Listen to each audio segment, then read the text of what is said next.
This is the MMA Complex. My name is Josh, And I'm James.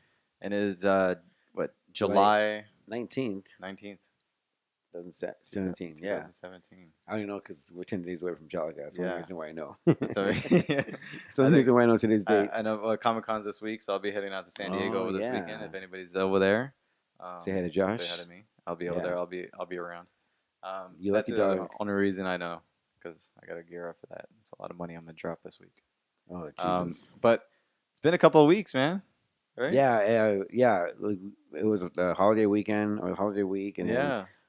our schedules are always a mess. So it's Yeah. finally good to be back and to be able to record.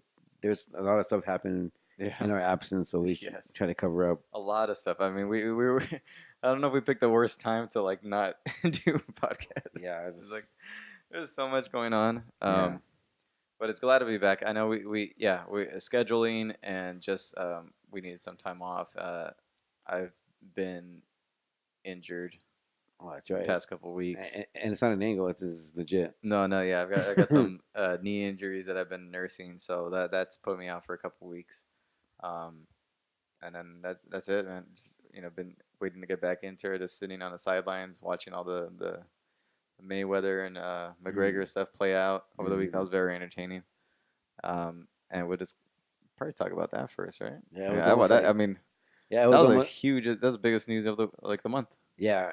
I mean, it reminded me of like the beginning of Raw when the guys come in and do like a 20-minute promo. That's what it reminded me of. Yeah, That's crazy. it reminded me of like a Rocky movie or like Street Fighter. Yeah, Like it was very pro wrestling it was ish. very pro wrestling-ish. It was, but it was fun. I mean, all the four stops that they had, which was first one in Los Angeles, and then you had what's it, Toronto? No, Toronto, yeah, second. Toronto, then Then New New York, York. and then London. And I think the worst out of the bunch was probably New York. That was probably the most By far. so much tension there. The Well, Connor couldn't hear anything that the audio and the acoustics in that arena wasn't Yeah, good. yeah. The way that they set it up, whoever set it up, they just didn't do it well. And well, the reports were that a lot of people in the stands couldn't hear anything of what the others were saying. McGregor and Mayweather couldn't really hear what each other were saying, and it just was a big old mess. That was a mess. And I don't know if it was partially due to the fact that that was the third stop after, two, tumultuous events, and that maybe the exhaustion and nerves were just like their just tension was just at an all time high, and the fact that the arena wasn't set up properly. Yeah, but I heard that New York was the best as far as the backstage press conferences. Okay. Yeah. It was the best one. But what was your favorite out of the Oh, Toronto was by far the best. Toronto's by far the best. That was And then number 2 would be London, number 3 would be LA, and then New York would be the last New York one. would be the last one. Yeah. He's so witty. He was so that was such a like historic big event, like just the press conferences. I think people were kind of dismissing it at first, like casual fight fans, just talking to people about it, and I think as the days progressed, it's like that was everything in the news was about those press conferences. Yeah, I think the biggest thing that I took away from it is that Mayweather wasn't phased by anything that Conor threw at him. If anything, he appreciated it. Yeah, I mean, I thought for sure that Conor was going to, annihilate him in the trash talk, but that wasn't the case. I think he didn't phase him at all. And I think it was cool to see Mayweather kind of go back to his pretty boy Mayweather persona. Yeah. And, like we haven't seen that from Floyd. No. I think the last time we saw that was when he fought Ricky Hannon and Austin De La Hoya. But it was cool to see him kind of throw back and man, Floyd plays a perfect heel, man. He says, give me more, or say it, or chant louder. Yeah. And that's what a good heel does. And yeah, he's a perfect heel, and Conor's a perfect babyface in this feud. But yeah, the fact that Conor didn't get into Floyd's skin, or he didn't get into his head, was kind of crazy. It was shocking to me. I think at first I think Conor was thrown off by the setup because the way boxing setup is and their Yeah. press conferences are completely different than how UFC does it. So he was thrown off by that, but he maintained his, you know, his wits about him and got some good shots in there. And then I mean he really came out at the Toronto. I think he took that Toronto one for sure. And then I think in terms of endurance and the trash talking, I think McGregor won the press conference because of like the entire tour, just because at London, Mayweather really didn't have much to say. He was pretty much done. Hmm. Like he was just he was playing off the crowd a lot. He was saying a lot of the same things, and yeah, saying bitch a lot, and yeah, and like Hmm. it's about it. He really didn't have much to say. No. Really didn't have much to say. So it was kind of like all right, get off the stage already, because he really didn't have much to say. And then McGregor came with some, even if he brought some old stuff up, like the Steven Espinoza Showtime stuff, he brought that up, and then the fact that Floyd's 40 years old and he doesn't act his age and blah blah blah. And Yeah, he called out the juice heads and oh yeah, he can't read. he can't read. That was funny. And he threw the flag at him and he rubbed his head. Yeah, But I mean, I think Floyd won the first press conference. yeah, I by thought, a slim margin, I think. yeah, Yeah, I think it was a 10-8 for yeah, Toronto, for Connor. yeah. I think Floyd won New York, and I gave Connor the last one. Yeah, good call, But yeah. I think Connor won by 1 point because of the 10-8 round Yeah, in Toronto. yeah, and yeah, I think out of the whole tour, I think he held And the only reason the why I trash talk. gave Floyd the New York one is because Connor was frustrated that he couldn't hear Mm-hmm. what Floyd was saying, and he knew that the crowd wasn't into it because Yeah, they couldn't hear what he was saying. So he kind of just cut his speech short, yeah. where Floyd kind of prolonged it. So that's the only reason why I gave Floyd the New York one. I don't know. Like the only thing with New York is I know Floyd had those two moments where he sent his bodyguards out there, and then where he was throwing the money. Yeah. So he had stuff that people remembered in that sense. I think what maybe gave Connor some the edge, or at least gave him something to you know was his outfit. His outfit at Mm. the New York press conference was like I like him with that's the all suit everybody better. talked about. Yeah. His outfit. Yeah, I like when he wears a suit. Oh, in the Yeah, suit, yeah, yeah, I like him with the suit better. But it yeah. was, I mean, no one could pull it off but Connor. No, no. Connor's just over the top. Yeah, it's funny. It reminds me of the Bret and Stone Cold, because I thought Hmm. Connor was a heel coming in, but he's a total babyface and Floyd's the heel. Yeah. It was a pro MMA crowd. It was definitely every city was a pro MMA crowd, and I think that partially is due to the fact that MMA is a little bit more relevant, And and everyone hates Floyd. everybody hates Floyd, and a lot of people, for the most part, like Connor, and the fact that he's a lot more relevant in social media and just in the culture right now. So I think, And then in Toronto, they're selling pro wrestling shirts in Toronto. hmm, They're selling like WWE shirts and like, but like, what do you mean? Like, were they selling like McGregor and no, they're Floyd? selling like Just regular WWE yeah, shirts? WWE shirts at the event. Yeah. Well, it's a pretty. The Canada's a big WWE Yeah, like it's pro pro wrestling. Yeah, wrestling it's country. wrestling and hockey there. Yeah, yeah, for sure. But the press conference I thought was amazing. I thought it was fun. It kept me entertained all week. I mean, just all the highlights, everything. It was just like a nonstop thing. It was like, oh, we got another day. Oh, it's tomorrow, tomorrow, tomorrow. It's like it was kind of nice looking forward to it. It was like Yeah, him been through something like that. yeah. 4 days Um, in a row, it's crazy. what and I was like, I liked how Connor handled it when he even talked about the show execs and Steven Espinoza and all that stuff, and Dana White and just all the players involved. I think just made it all a very historic thing. And even if there was like some bad blood or some tension, I think everybody saw that the main goal is that this is going to be a huge success, I think, no Yeah, matter what. it's hard to expect two guys to pretty much improv on the spot 4 days Hmm. in a row with the Yeah, same nickname material. It's hard, so I can't knock Floyd for saying the same shit because you're asking this guy to come in 4 days in a row, lack of sleep because they're going from city to city, city, and then city. to be witty and to improv and come Yeah. up with new shit. It's hard to do. Do you think the tour was a success and got a lot more people willing to buy the fight because of I think so. I think people are talking about it more now than they yeah. were before. And I think now for sure it's gonna pass. It's gonna break that record, that Pacquiao Mayweather record. Yeah, I think it was, I think it did its job. I think it built interest in yeah. people with sports media and fans alike. I think a lot of the people who are out there saying like, "Oh, this is a Spectacle, well, spectacle," it is a or spectacle. it's not a fight, or it's not like it's not worth my money. I'm like, and those are probably the more casual fans you get, and just hearing what they hear in the The media. boxing purists are The saying that. boxing purists say that, and I think a lot of it's because boxing isn't used to crossovers. MMA is filled with crossovers. That's pretty much what the sport was based on, Hmm. is styles against styles, Yeah, and we still see that today. Guys coming in from different sports, like BJJ or kickboxing. You got Gokhan Saki making his debut this year. You have uh, karate guys and judo guys always making their way into the sport. shit. Even pro wrestlers. Yeah, even pro wrestlers. So we're used to it. It's like this is nothing to us. This is just on a bigger scale. Um, I think boxing holds itself in a higher scale than MMA does. yeah, boxing holds itself to a higher scale in terms of like and any combat sport separate. They have like their own little world going Yeah, on, and they, it's more mainstream because it's it's older, it's more popular. It's always been like that way.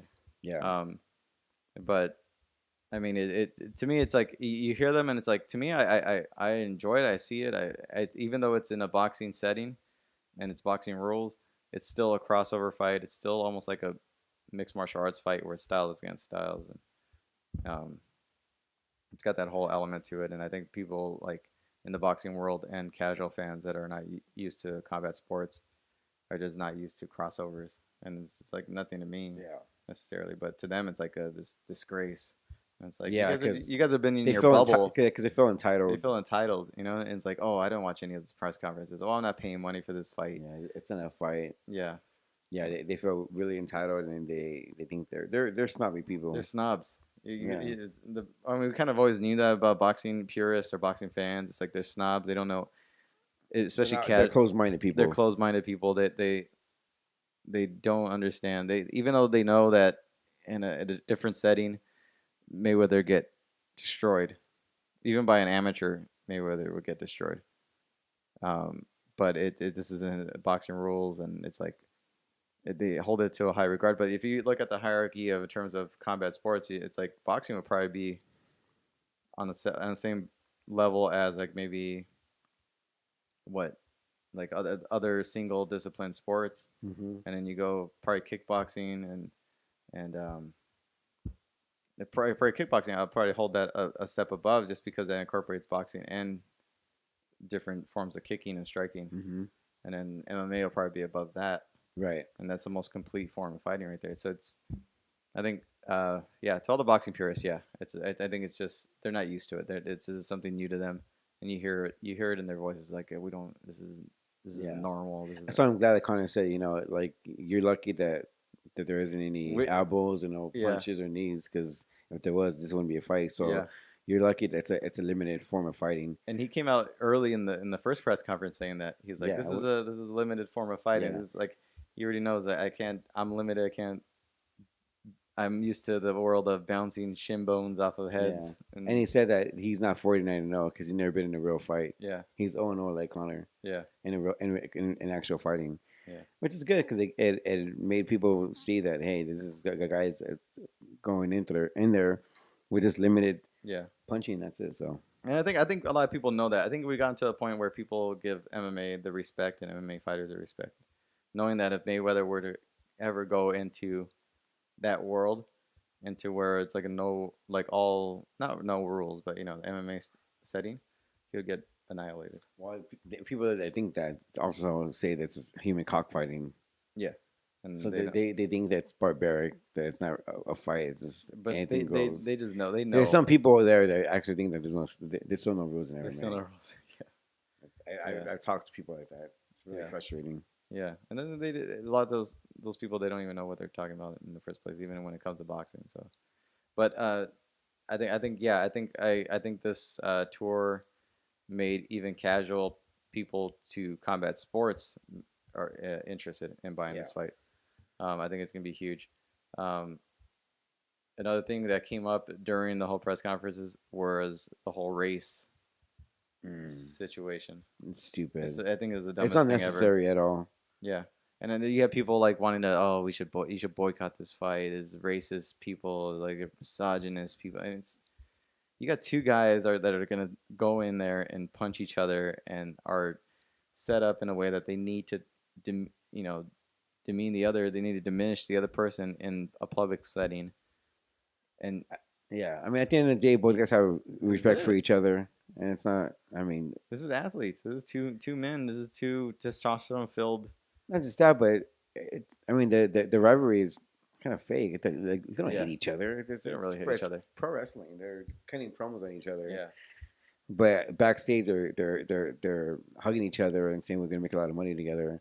yeah, But they have to have to keep kayfabe yeah. and pretend to hate each other, but they don't. And It's the all whole race talk. I saw USA Today posting a lot of that shit. Even TMZ posting up stuff like, "Oh, race this," and then making it a race issue. yeah. A lot of ESPN guys saying that they're offended, which The is dumb. the fat dude on It's what's it called? 2017, man. Jesus Christ. What's that one dude on Fox Oh, Sports?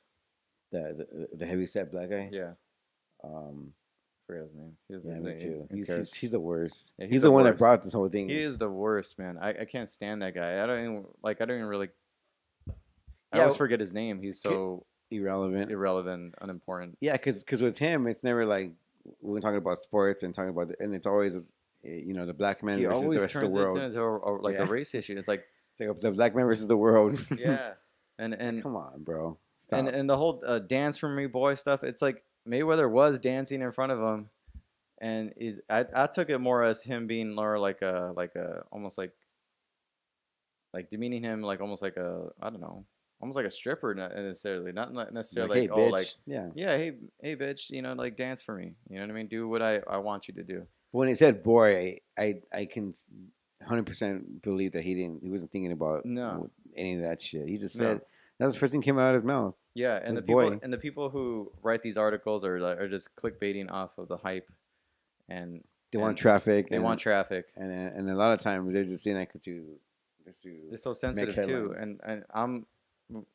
all for like like people respecting other people and all that, but this is a different setting, and you don't know these people, and to call them racist or to call them whatever, especially Connor because yeah, he's white, it's like that's what it is. you don't know what you're talking about in the first And place. it's fighting. I Yeah, mean, and it's fighting. You have no idea who these people are. You have never followed either one of these sports, yet have an you've opinion. had this strong opinion that this person's a racist, and because you read a quote that like a It's a cool thing to do. taken out of like the Out of press conference while yeah. they're talking shit to each other. Yeah, they always take it out of context, and I think it's a cool thing to do is just to talk to make headlines. Or Yeah. it's dumb. Yeah, and it's so dumb. It's unnecessary. It is unnecessary, and I think people are just overly sensitive and just need to get over it. And it's just to me, it's all clickbaiting and making an issue out of nothing. And I thought that was one of the dumbest things I saw from media side, and you know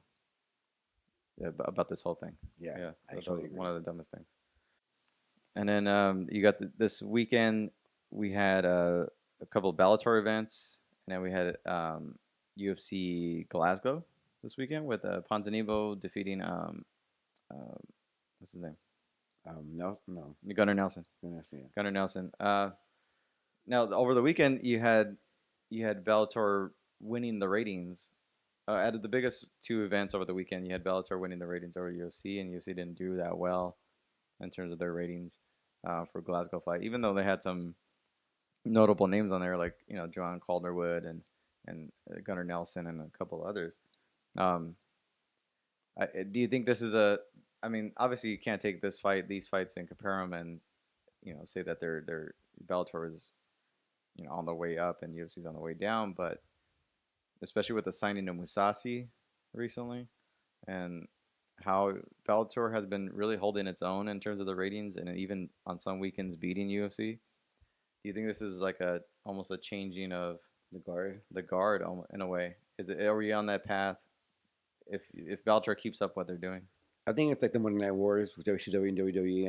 I think they're gonna go back and forth in their ratings. I think when it comes to their Bellator's strongest card and the UFC's weaker card, and not saying that the UFC was weaker than this card because I don't think it was. Yeah. I think they're going to be going back and forth just like the Monday Night Wars and pro wrestling, and I think that by them winning is just indication that they're in the right path and they're getting the right guys to make that a roster that people care about. And I think it's not a knock on the UFC that they're going to go down like you said. I think it's just a matter that the Bellator has a lot of um, um, like motivation. No, not motivation, but they the ratings are on their side right now Yeah. because Clockwork is doing good things. So I think it's going to go back and forth like that, like this. Yeah, I don't see the UFC necessarily going away. I think the name is too big. I don't know if Bellator could ever surpass the name of the UFC. I don't think Bellator can ever hit the mainstream media like the UFC No, not does. like the UFC does. I don't think so either. But I think they could hold their own and have a long-lasting, successful, you know, uh, you know, like organization. Especially if they get guys like Musasi and they get top guys that are like in the top five and woo those people over because they have Scott Coker, they have the sponsorships, they have TV deals, they even have pay-per-view now. So I think they're winning these little battles, these little TV battles, which I think is slowly chipping away at the UFC. And if the UFC can't win the little small TV battles, and then Bellator eventually, with enough a deep of enough roster, starts getting into the pay-per-view game and maybe even outnumbers, you know, the UFC's pay-per-views, which I don't. They're nowhere near putting as many events as the UFC has. Yeah, Um, if they're slowly chipping away at them, I think it's going to be pretty competitive. It's going to be pretty interesting to see because Bellator is doing good right now, but if they get on network television like Elite XC or any of those back in the day, and I think a TV deal like that would be big for them, like yeah, a big network TV deal that expands their reach, almost like the UFC got with Fox and all that. If they get on network TV, then I think and and if anybody knows how to get on network TV, it's Scott Coker. yeah. I think the UFC and Fox is coming to an end. So if the UFC Hmm. just go with the ESPN or some other network, and Fox picks up Bellator, that'd be huge. That'd be huge. If Fox does pick up Bellator, Yeah, and it could happen. because remember those Bellator events back in the day with Fedor and Kimbo, or even Elite XC's days. Yeah, Those are big events on that network television. People yeah. tuned I in. mean, I I was think. watching Strikeforce the other day. I was watching Misha Tate versus Zella Frosto, and that Yeah, was the Strikeforce Gladiator series or yeah. something like that.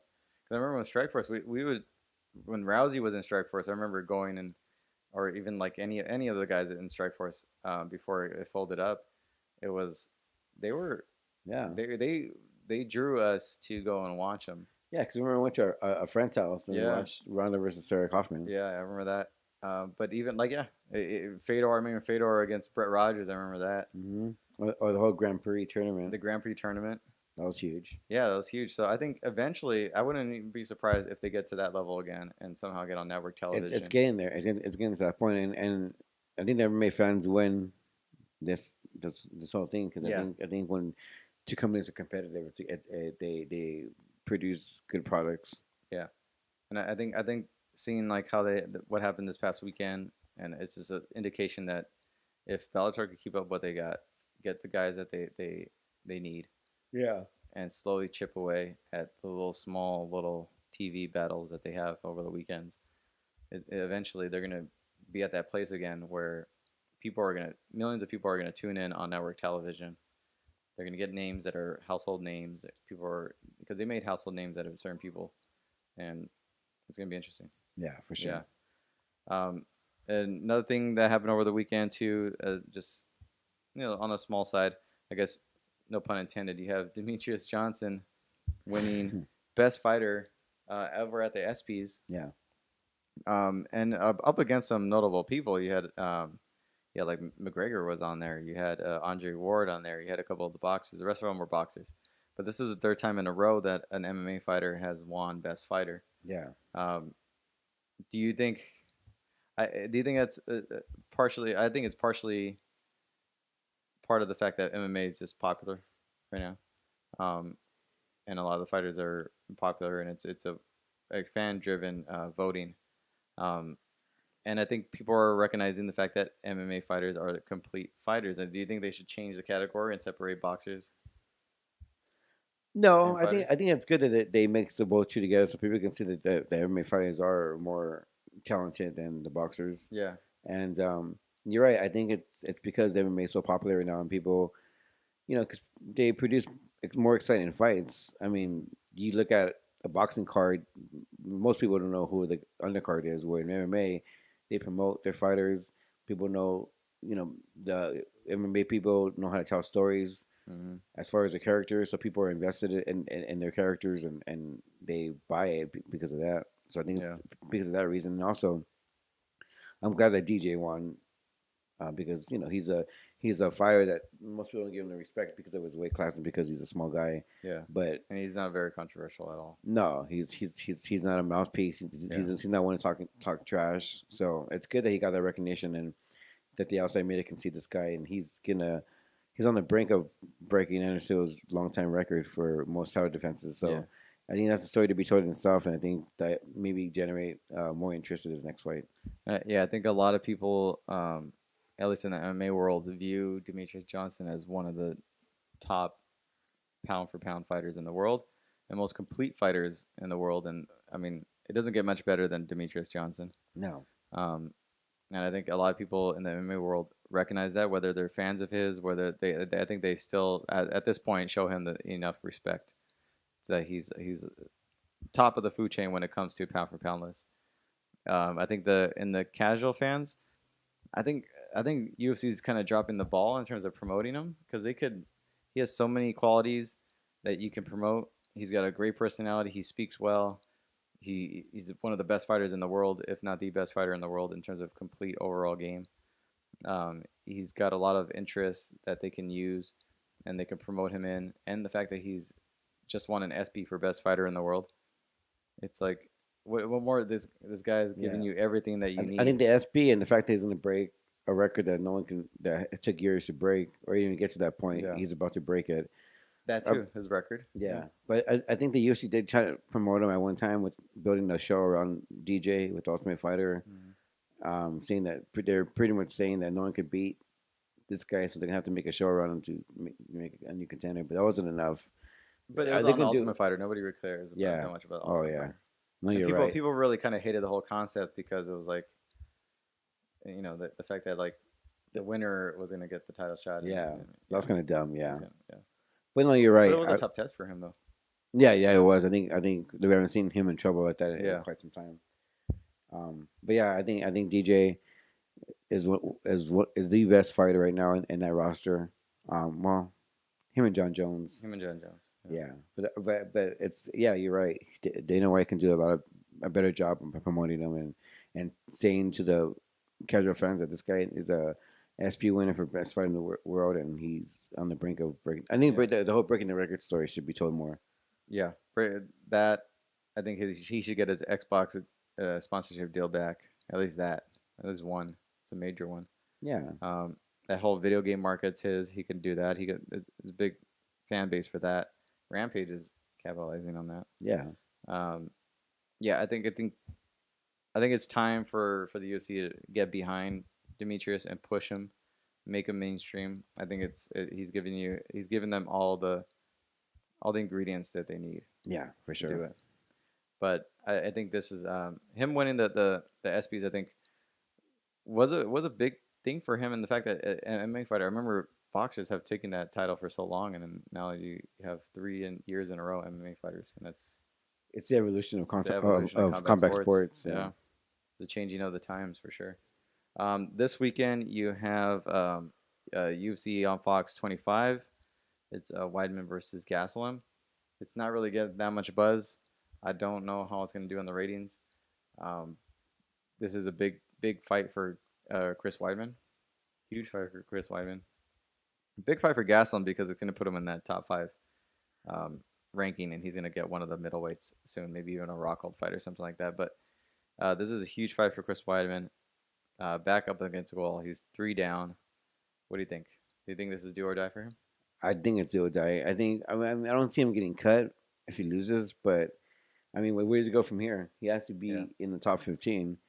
Um, But the reason why it's not getting the love, this card is not getting the love, is because the UFC holds so many events every week that it gets kind of lost in that shuffle. It's They right. can't, they can't, they can't promote every fight. Mm-hmm. But this is a big fight for both guys. Like I said, one could be the. I mean, Chris Weidman could be the stepping stone for Calvin to rise and be that top 10, top 5 fighter. Yeah. And Weidman's pretty much fighting for that position to stay pretty much a relevant fighter, not a gatekeeper. Yeah. And I think I don't like Weidman's chances. I don't know why he signed. He agreed to this fight. I think Calvin has like a beast at 185, and Yeah. he's a younger fighter, and I can see Weidman losing the fight. Yeah. If I was Weidman, I would have big timed Kevin Gastelum and forced him to fight maybe a top 10 or top 15 guy. Yeah, Because even his record at middleweight, it's impressive, his wins and all that, but there's not really anybody in the top 10 that he's Yeah. really knocked off. So I would have big timed him and just you maybe got that rematch with Luke Rockhold. And Right. if you as long as you lose to like the top 3 or 4 guys, you're still in that mix. right. But if you start losing the guys that are barely in the division now, Yeah, you're gonna drop fast. That's not good. And I think for Calvin, I think he's smart to fight Chris Weidman at this stage of his career. Mm. I think you're gonna fight Chris Weidman. It's gonna be right now where he's 3 down. His confidence isn't where it needs to be. He hasn't looked. I mean, he hasn't looked terrible because the guys he fought and he lost to, he was winning those fights. Yeah. But right now his confidence is low. And I think it's a perfect time for Calvin to fight him and Yeah. win the fight. Yeah, it's a if you look at the losses, he's been stopped, but majority of the fight he would win. Like yeah, Romero, he was winning the striking battle and then got caught with the knee. He had the Rockhold, he was winning that yeah. fight and then did some. That was the most stupid- frustrating That was the one. most did some spinning back kick and ended up in some bad positions and Yeah. got damaged and Yeah, took a couple elbows. What was the other one? Musasi. He tried to play the whole ground, like the little fingers on the ground oh yeah, game, and it backfired on him. yeah. It's just bad. They're all bad, dumb mistakes by They're all Chris dumb Weidman. mistakes by Chris Weidman. It's just I think a bad patch in his career, and this when they took this fight, I was like, oh, that's not it.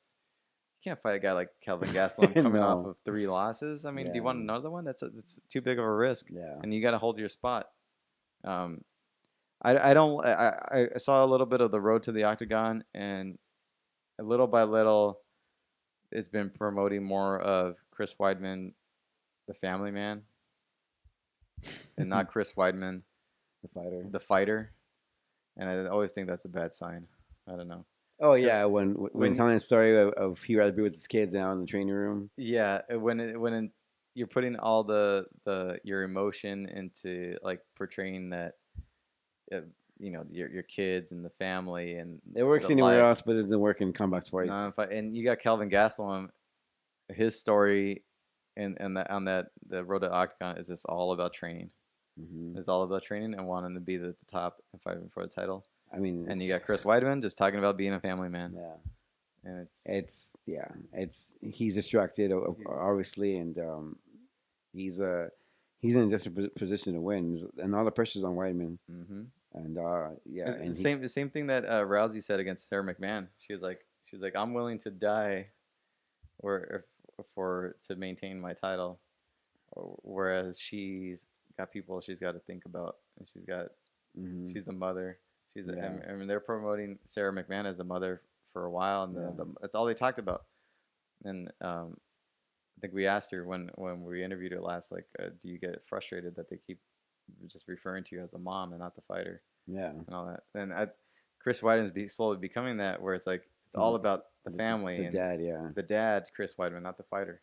yeah. So I was like, it's a bad sign for me, I think. Yeah, I mean, I'm picking Calvin in this fight. Yeah. For sure. Yeah, I'm picking Calvin in this fight too. I mean, I would like to see a resurgence of Chris Weidman. I don't know if he has it in him mentally. I don't. And it's kind of crazy because he was like, remember when he first burst onto the scene in the UFC? He was like the big bad up and comer that was just like everybody talked about. Yeah, he was outside, a and when strong he was in there, wrestler. he was a phenom that threat, was coming yeah. in. And he kind of proved it. Got the title, had a couple title defenses, and then just kind of when he destroyed what's his name? Filipino fighter. Silva, Before Mark that, Munoz, Mark Munoz, yeah, that knee was just, oof, Machida, Belfort. yeah. So all fighters who are Anderson, up there yeah. in age, who are at Yeah, the tail end of the career. yeah. It's not like how it is now. He's fighting the Young, middleweight young division's guys. grown. Yeah, Yeah. you got Romero, Rockhold, formerly It's killers. You Musasi, got killers in You there. got Yeah. killers. Bisping, and then what's his name? Um, who just won the title, the interim title over Oh, Whitaker. Whitaker, Robert who Whitaker, the came, Australian fighter. yeah, who I mean is impressive as Yeah. hell. So he's the new Chris Weidman, if anything. Um, yeah, it's gonna be interesting. I think his backup is against the wall. I don't know what he's gonna do if he drops 4 in a row. It's gonna be a tough spot for him. Yeah, it is. Tough spot. He'd be a dad full time. Yeah. So let's go over fight picks for the weekend. You have LFA Moises versus Watley. That's on Access TV. That's at July 21st. That's what, Friday? Mhm. You have UFC on Fox on Saturday.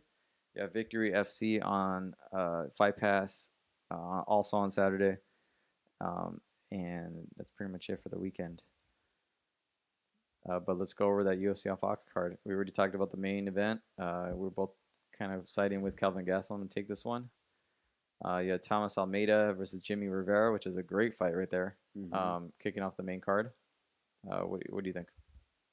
What do you got? I like Thomas Almeida in this fight. Yeah. Yeah. I like Thomas Almeida too. I think he who did he fight where he lost? Was it Cub? I think He lost a bad one against Cub, right?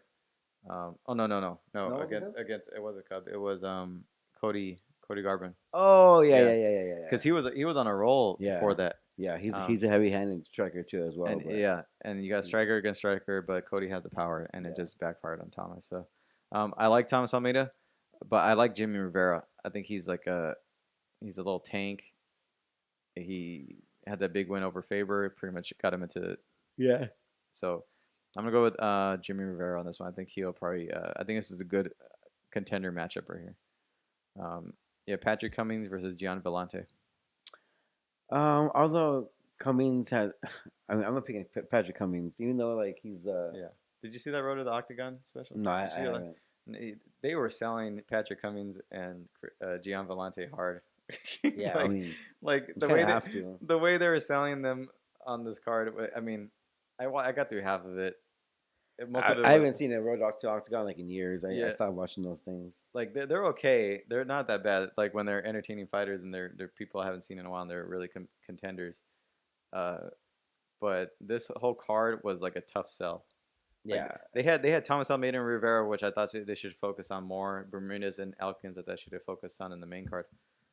But they were trying to sell Patrick Cummins and Gian Vellante, maybe because he has a relationship with Chris Weidman. But they're selling him hard. And I was like, yeah. they're not that good. No, they're not. at all. No, They shouldn't even be on the main card. no. I felt bad for Cummings because his debut in the UFC was he's throwing to the dogs. So Yeah, coming from Starbucks. So So I who do you want have? to pick Cummings. You pick Cummins? I'll probably go with Vellante. I think he's got a little bit more. Skill. Even though they're somewhat evenly matched, I think there's some skill. Dennis Bermudez versus Darren Elkins. Bermudez. I'm gonna go Bermudez too. And then we're both picking Kelvin Gastelum. That's it. 2 weeks off, back with a new show. Glad to be here. Thank you guys for watching, listening. Make sure you go to the MMA Complex. Get all your info for the MMA Complex. Everything's there. Our t-shirts are there. The podcast on audio and video formats all there. Everything's there. Yeah, you can follow us on social media. You can follow me on Twitter, MMA Complex James, JYMZ. You can follow him on Twitter, MMA Complex Josh. You can follow the show, Facebook, Twitter, and Instagram, all under one name, the MMA Complex. Big fight for Chris Weidman and Kelvin Gastelum next weekend, so we're going to cover that and much more, and hopefully we get some more episodes more in now because it's been a while. So Yeah. Josh, have fun tomorrow. And the rest of the week at Comic-Con, and send me some pictures or just follow us on Instagram. Yeah. If you're down there, say hi. Yeah, I say hi to Josh. So have fun, Josh, and you guys out there watching and listening, enjoy the fight and enjoy the rest of the week.